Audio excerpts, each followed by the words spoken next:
Ayun na nga mga Mars, may chika ako sa inyo. Hanap nyo ba'y pasyalan? May playground, maluwag yung place, at maraming pwedeng takbuhan ng mga bata. Let's go! What's up mga Mars? This is my Boots and our little one, and welcome back to our mini vlog! So for today's video, gumala na naman kami, at kapag bumabiyahe kami, lagi lang nakakatulog si EJ. Welcome to Lanai, here at Tanay Rizal. Pagpasok nyo sa place, on your left, makikita nyo agad yung parking. Sobrang lawak ng kanilang parking dito. If you want to visit only and hindi nyo gusto kumain, they have a parking fee of 200 pesos for the first 2 hours. For our case, di na kami kumain kasi sa walk-in pa kami dahil meron pala silang reservation. I order white mocha for takeout and then pinavalid ko lang yung receipt kaya di na kami nagbayad para sa parking. You may post this video para ma-check nyo yung kanilang price. They have all-day breakfast, Filipino foods, drinks, and burger. Let's check naman outside the restaurant. Ayan, napakalawak ng place. Natanaw na ni EJ yung dinosaur kaya nagmamadali na siya papunta doon.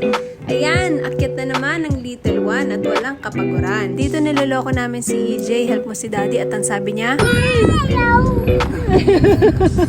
This is the view here at Lanai. Tamang relax lang dahil malawak yung place, picture taking, and good ambience. Baka napansin nyo, di man kami nag-breakfast? Wait, there's more! Welcome to Pico de Pino. Naganap lang kami ng place na hindi masyadong crowded at along the way naman siya kung sa Marilaki kayo dadaan. They have parking in front of their restaurant also. Pagpasok niyo sa kanilang resto, makikita niyo yung mga pwedeng bilhin pang pasalubong. Then, after niyo kumain, dito kayo magbabayad sa baba sa kanilang cashier. Meron din pala silang mga bilihan ng laruan. Yan, para sa mga kids. Then, souvenir like ref magnet, bracelet. Racket na tayo at baka mabutol pa tayo ni EJ. So, dito sa taas, grabe, sobrang ganda, sobrang lawak ng kanilang place, madaming puno, ayan. Kaya hindi ganong mainit. So, ayan, napakaluwag ng place nila. Sige, akyat pa tayo doon. For big groups naman, family and barkada, pwede kayong magpwesto dito para sama-sama kumain. And napaka-instagrammable din ng place. Ayan, pwede kayong mag-picture taking dito. I-share ko na rin ang kanilang menu if you want to visit Pico de Pino para may idea kayo regarding sa kanilang price. So, you may post this video na lang. Let's go! Hindi na nga pala kami umakyat sa pinakataas nila kasi dito pa lang sa pinagpwestuhan namin.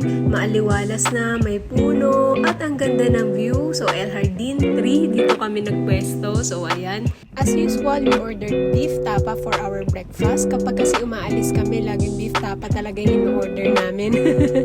At syempre, si EJ may sariling food na gawa ng kanyang daddy. Let's eat mga Mars! Pero dito sa part na to, ayan, tapos na kami kumain. Nagliligpit na si Boots while si EJ naghihintay na sa kanyang daddy na matapos. O, ayan mga Mars, may maidadagdag na naman kayo sa mga plano nyong di natutuloy. Okay, bye!